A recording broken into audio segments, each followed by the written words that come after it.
Good morning, everyone. Today is the last day of looking at the signs and the I am sayings.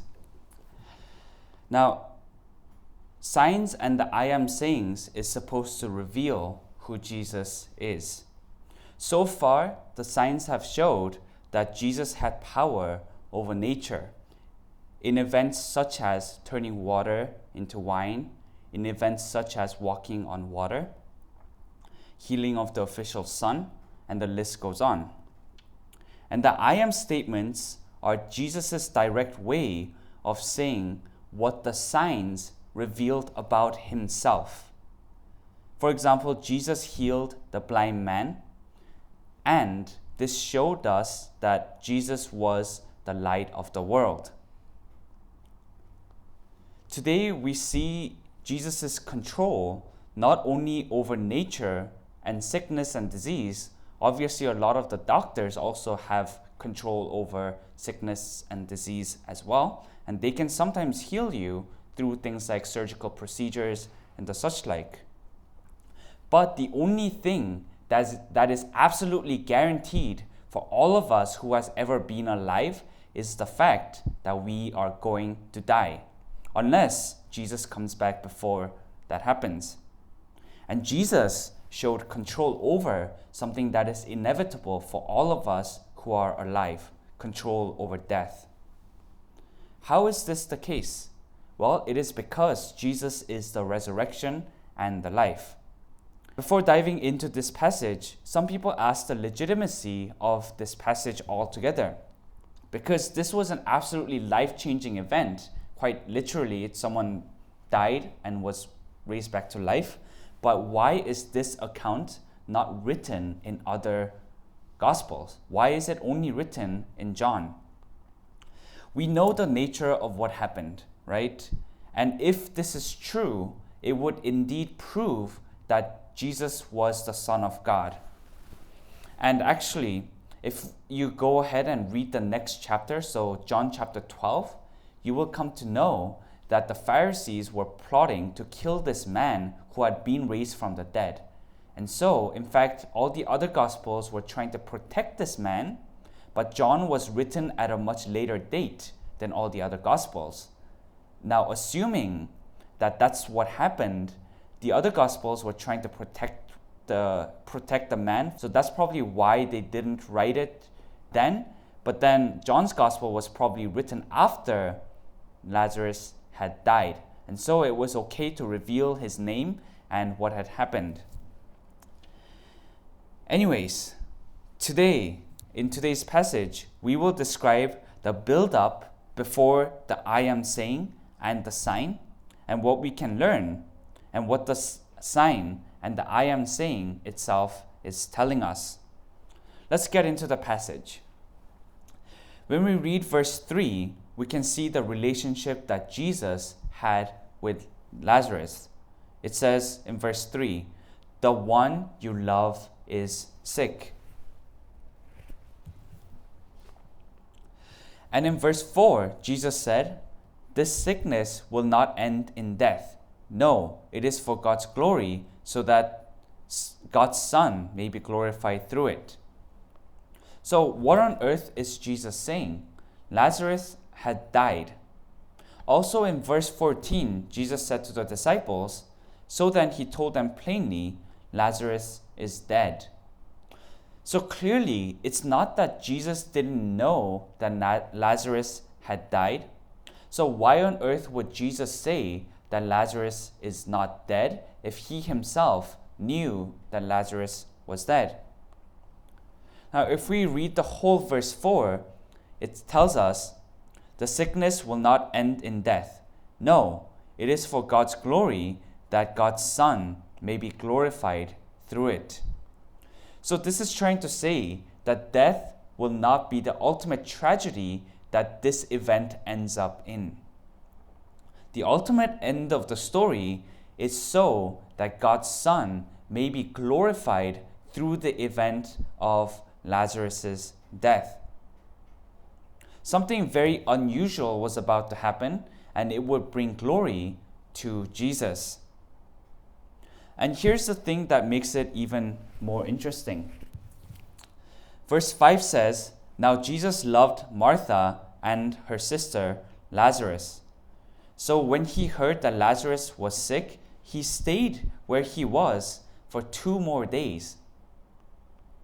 Now, Jesus knew that Lazarus was going to die, but Jesus loved Lazarus, and verse 6 tells us that because Jesus loved him so much, he stayed where he was staying for 2 more days.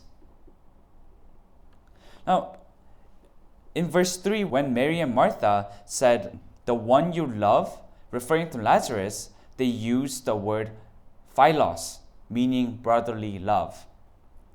When it says in verse 5 that Jesus loved Martha, Mary, and Lazarus, it uses the word agape, meaning unconditional, godly, and self-sacrificial love. Now, if you love someone sacrificially, if you love someone unconditionally, wouldn't you want them to suffer as little as possible? What's going on here? And if it's self-sacrificing unconditional love from Jesus himself, shouldn't it say Jesus loved them so much so he left right away? If we see the short term of what happened, it's actually really cruel and possibly even unethical for someone with the power to heal someone to stay there for 2 more days when someone was sick. So for example, it's unethical for a doctor when he knows a solution and he knows that this person is going to die if he doesn't surgically remove this thing right away, then it would be unethical for this doctor to say, "Hey, you know what? Let's leave it for 2 more days." No, the doctor needs to act right away and say, "Let's do this right now. It's an emergency. Otherwise, this person is going to die." Now, whenever I think of this story, another story that pops into my mind is Joseph being sold as a slave by his brothers. And how Joseph ended up in jail because he was wrongly accused of trying to sleep with his master's wife.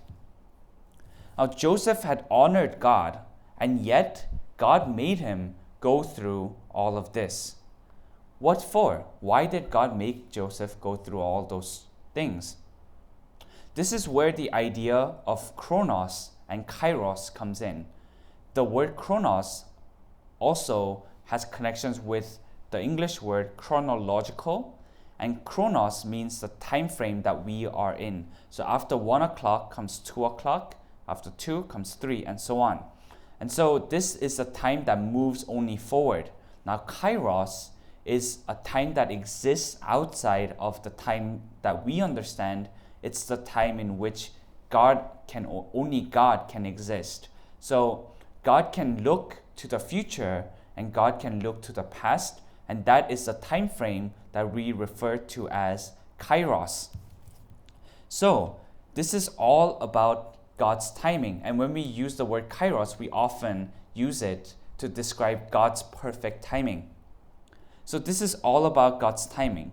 But why would Jesus do this to the person he loved? Even in verse 37, some of the Jews had the same question that we are asking right now. It says, "Could not he who opened the eyes of the blind man have kept this man from dying?" It's the same thing as the thing that we talked about in verse 4. The ultimate end of the story is not Lazarus' death. It's so that God's Son may be glorified through this event. Jesus allowed Lazarus to face death and allowed him to be a part of the greatest miracle that anybody can do, power over death. Jesus wanted Lazarus to be a part of the greatest sign he showed up till this point.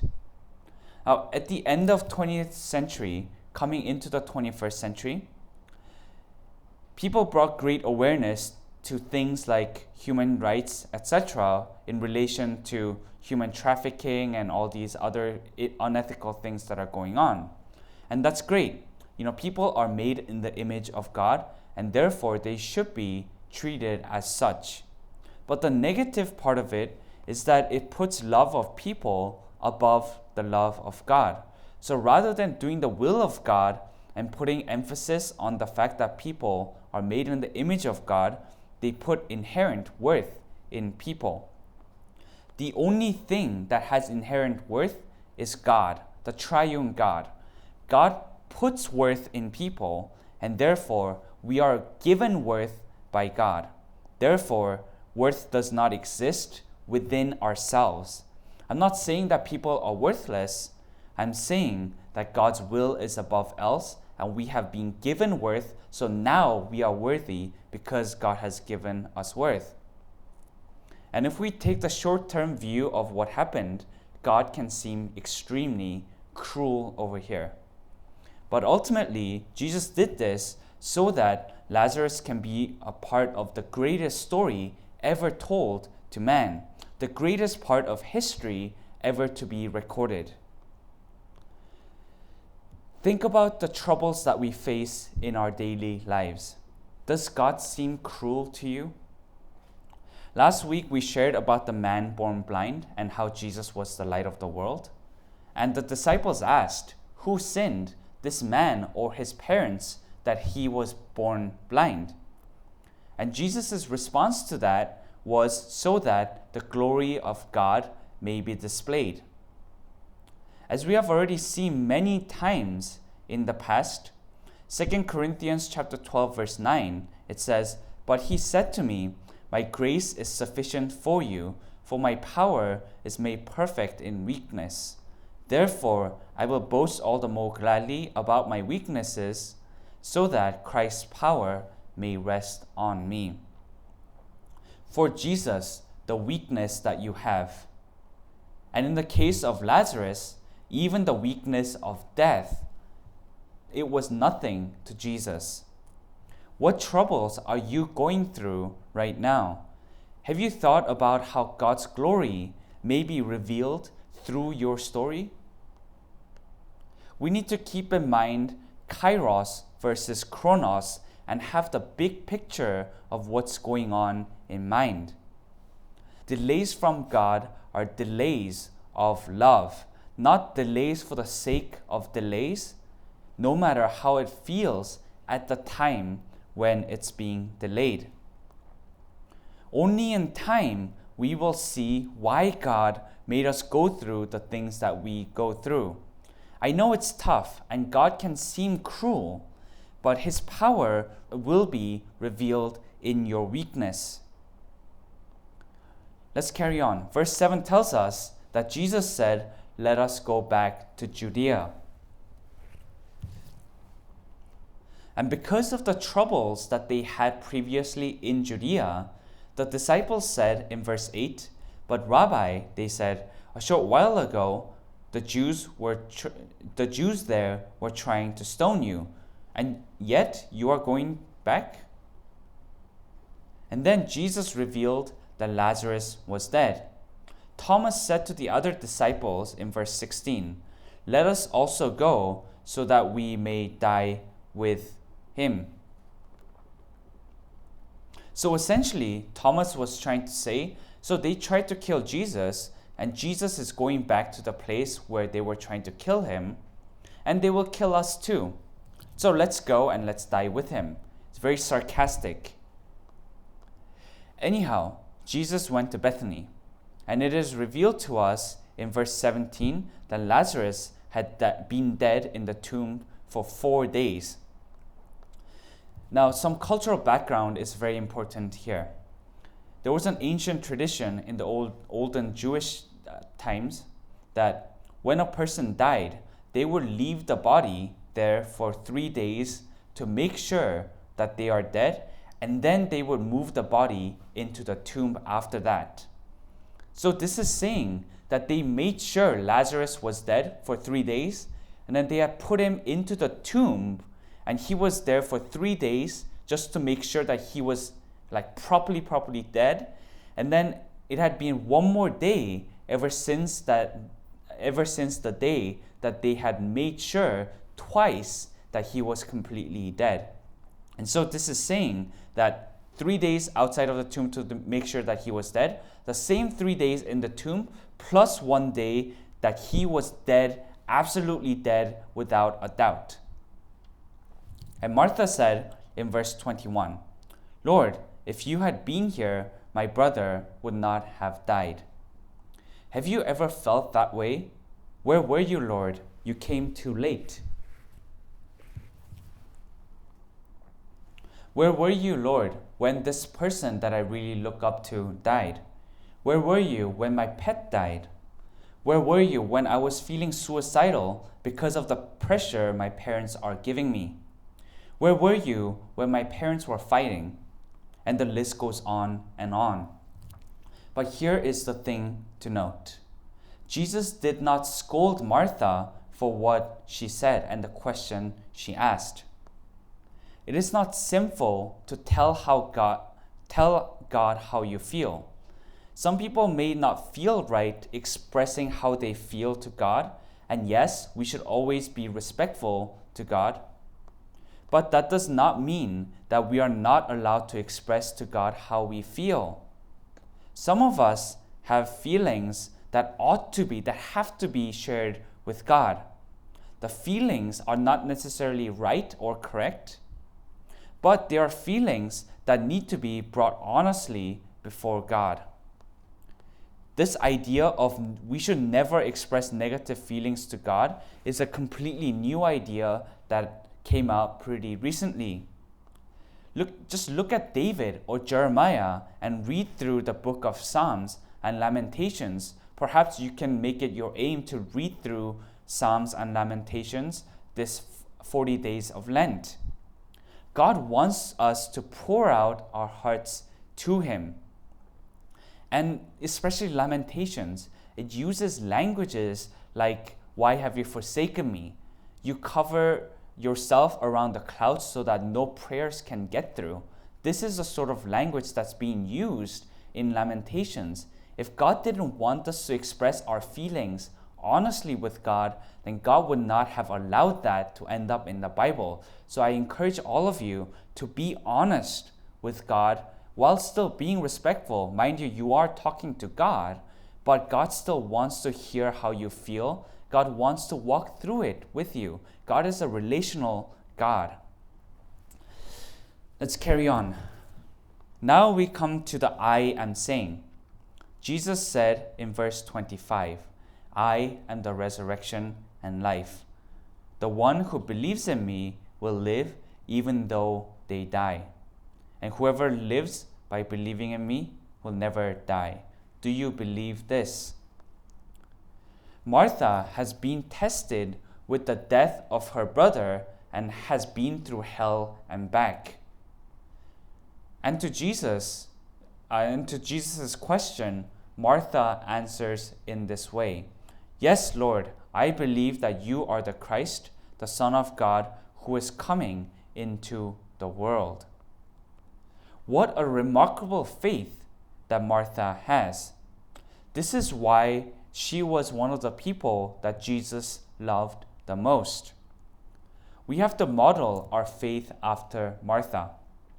While we do need to express how we feel to God, and even if we feel that God is far away, and express that, we still need to believe that Jesus has the power to do anything and everything, the power over what we are going through. Here's the thing, even the ones that Jesus loved the most faced spiritual difficulties and what we referred earlier as the delays of love. And when we look at verse 33, it tells us, when Jesus saw Mary weeping and the Jews who came along with her also weeping, he was deeply moved in spirit and troubled. And Jesus wept, as we see in verse 35. The way that deeply moved is said in Greek is the idea of letting out an involuntary gasp, as if he had been punched in the stomach and air was literally escaping out of his mouth.